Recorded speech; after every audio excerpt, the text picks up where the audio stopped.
संक्रांतीच्या हळदी कुंकवासाठी मला एक असं वाण निवडायचं होतं जे सगळ्यांच्याच घरी उपयोगी ठरेल.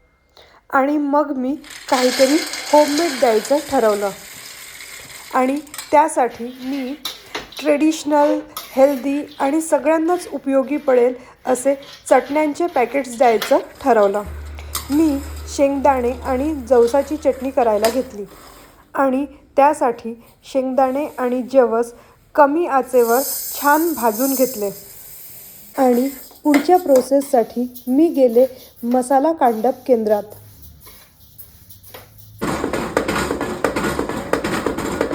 असं करून आपण आपल्या सोसायटीमधल्या छोट्या गृहउद्योग, लोकल बिझनेसला पण सपोर्ट करू शकतो.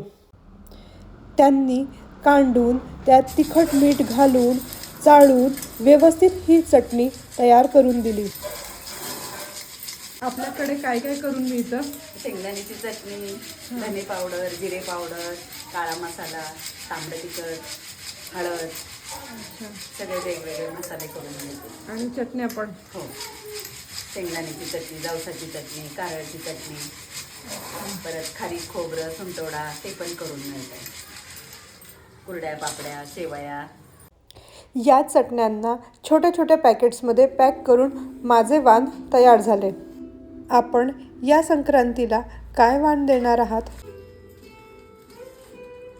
तुम्हाला माझी आयडिया आवडली असल्यास व्हिडिओला लाईक करा, शेअर करा आणि अजूनही तुम्ही माझ्या चॅनलला सबस्क्राईब नसेल केलं तर प्लीज सबस्क्राईब करा. Thank you for watching.